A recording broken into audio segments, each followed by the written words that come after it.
endeavour to. So you will enjoy. Doing so, I think I should get a bit more comfortable. That's something that I would like to say with you. But maybe you have read the Telltale Heart. I did say I wanted to get a bit more comfortable. What I would like to do If you wish, I will not stop you, my dear. the person who was the narrator was manipulative and was trying to find or the man had nothing to do with it.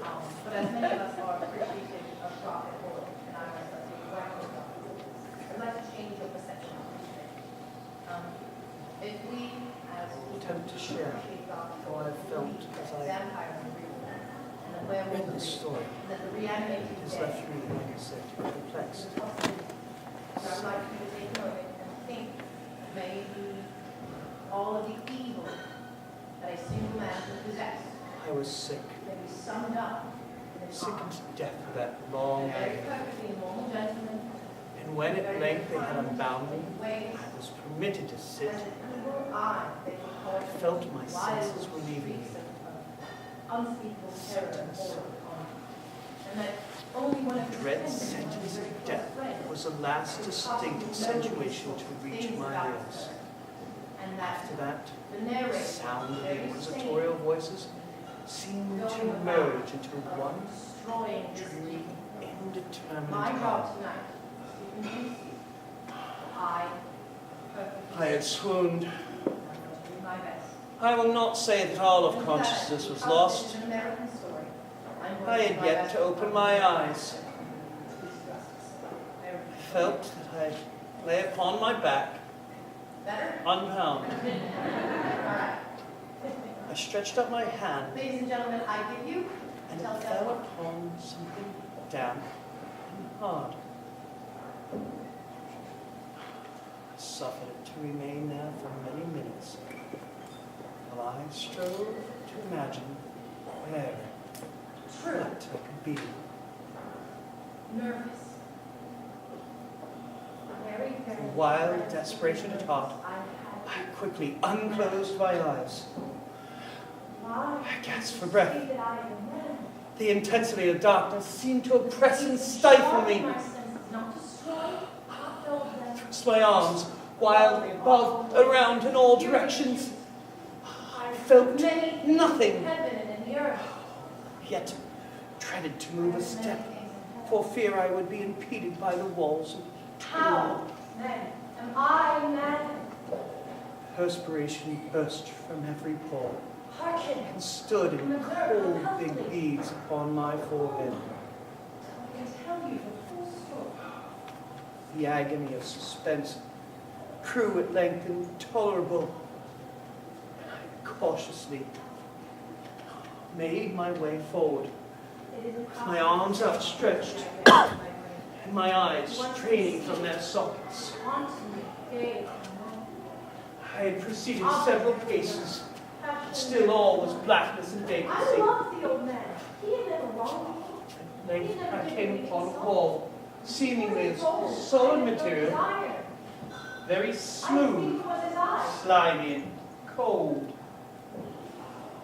I Yes. followed it up, What's this? stepping with One careful of his distrust. eyes resembled that of a pale blue eye filled with This process, however, could not afford me the dimensions of my prison. blood So I tore a part of the hem of my robe and so by degrees and placed it at full length and at right angles to the wall.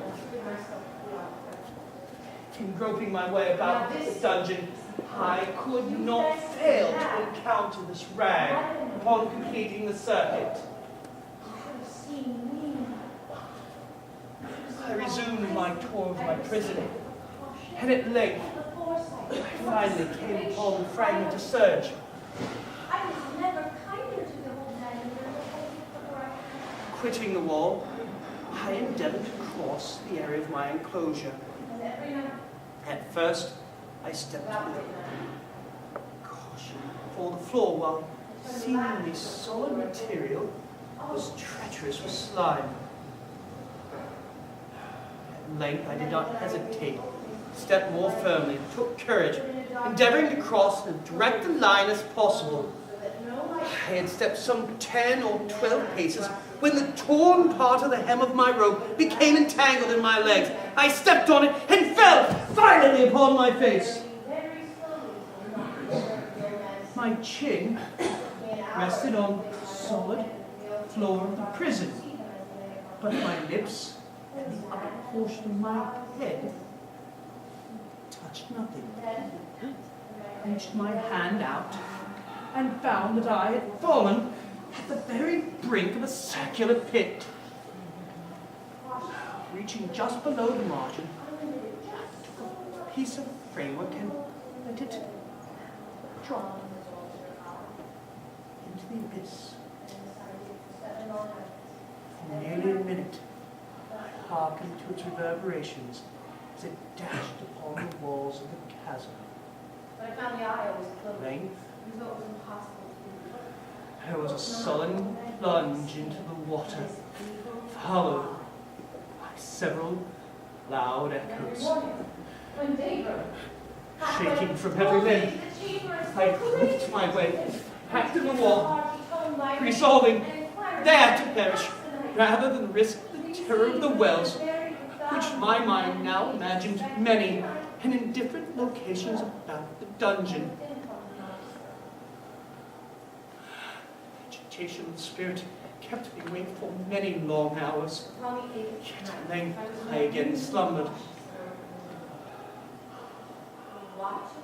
Upon arousing, I found by my side a pitcher of water.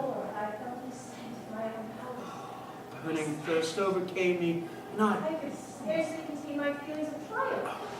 I emptied the vessel at a draught. Opening the door little by little, and he not even to dream of my secret deeds or thoughts. I fairly chilled at the idea.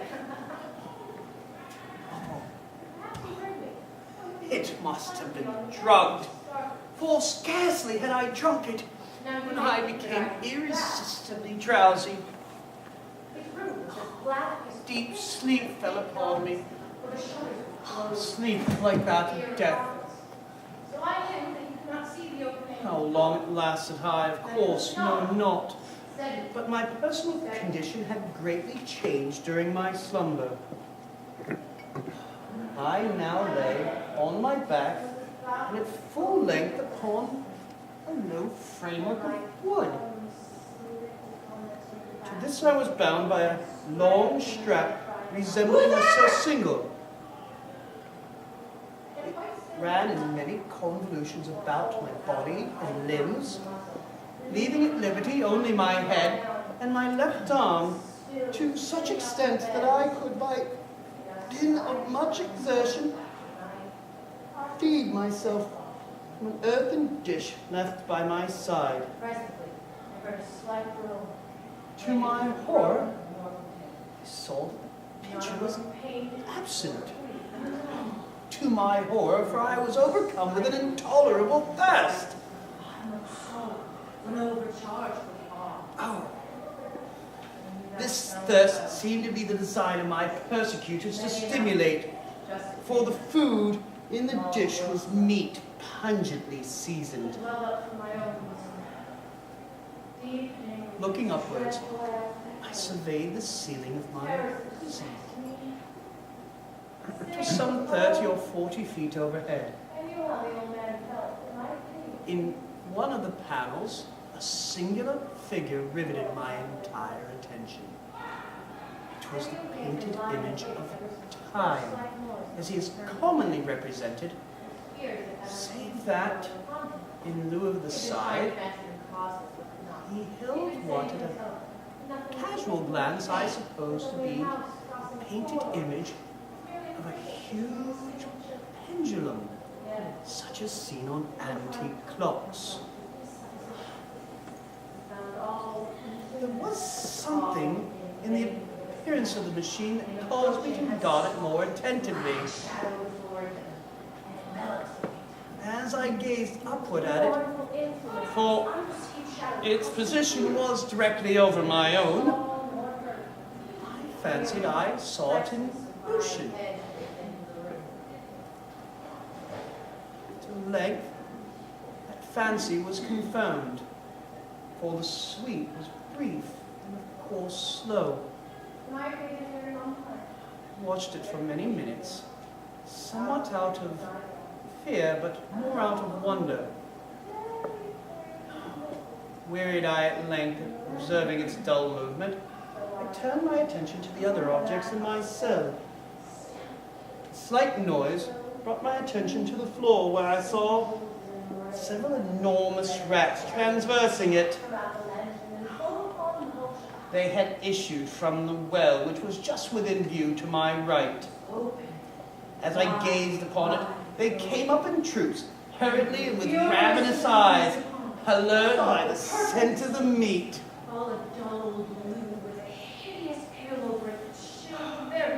Great effort and attention, I tried to scare them away. It might have been half an hour or an hour, but I again turned my attention upward. What I saw confounded and amazed me. The sweep of the pendulum had increased in extent by nearly a yard, and its velocity, as of a natural consequence, was greater still. But what mainly disturbed me was that it had perceptibly descended.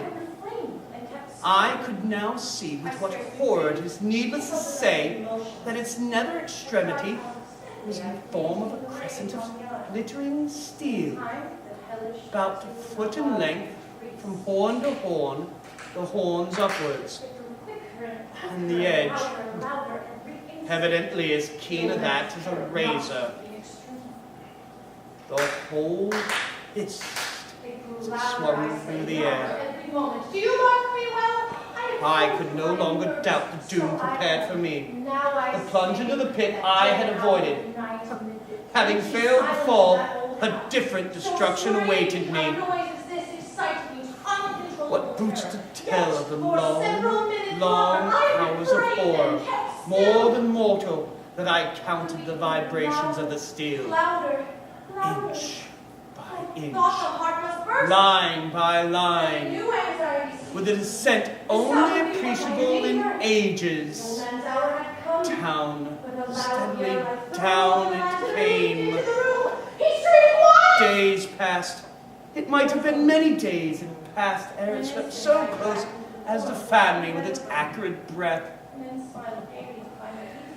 Its odor of the sharp steel forced itself into my nostrils. I prayed. I wearied heaven with prayer for its more speedy descent. I grew frantically mad and thrust against my bonds upward toward the sweep of the scimitar.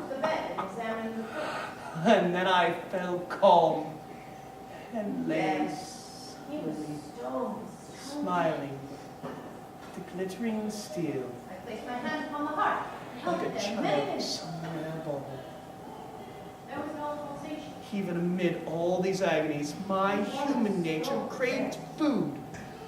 I painfully outstretched my hand and took a small remnant of food that was left for me by the rats. You will think so no longer. As I placed it within my lips, For the concealment of the body. The there night waned and I went rushed to peacefully my and mind silent.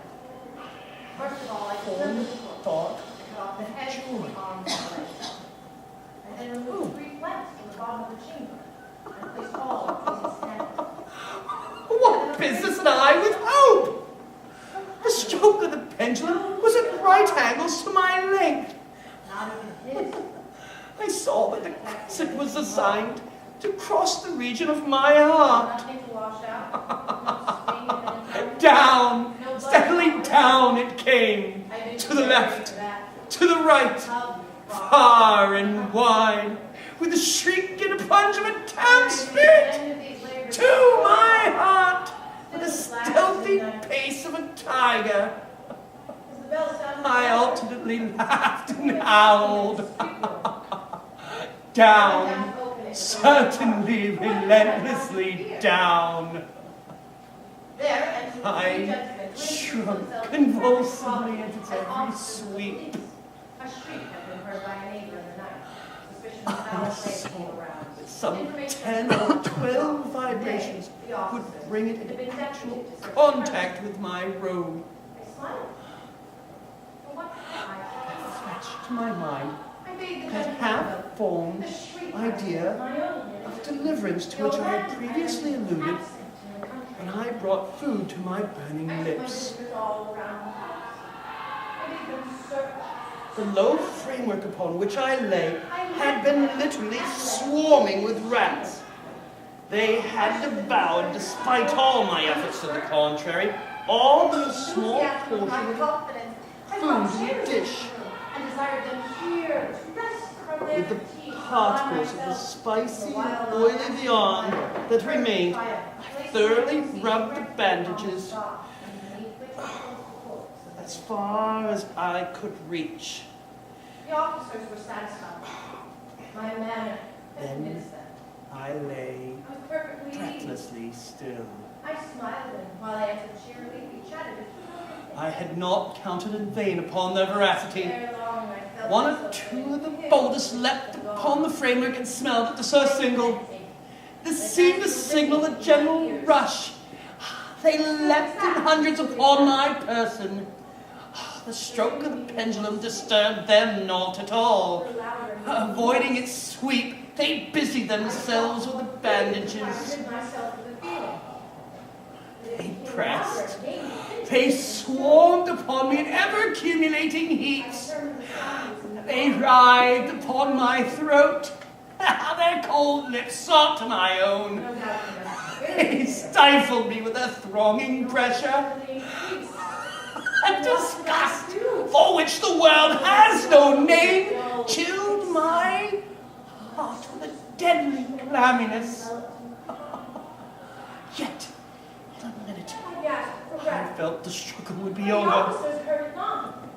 With a more than human resolution, The noise steadily increased. I I arose lay and argued about still. trifles in a heightened key with violent gesticulation, but the noise steadily length, increased. I felt I was free. The surcingle hung in ribbons from my body. Yet, the stroke of the pendulum now pressed against my bosom. It divided the serge of my robe. It had cut through the linen beneath. Twice again it swung, and a sharp sense of pain shot through every nerve of my body.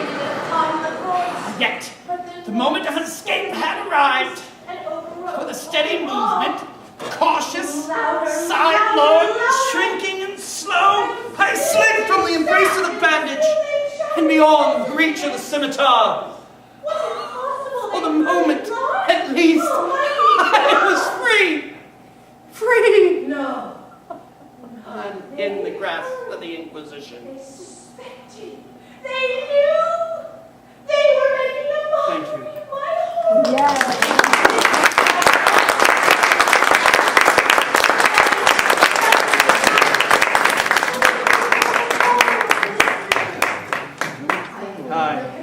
I hope you've enjoyed it. As I've said before, I hope you have enjoyed the listening as I have enjoyed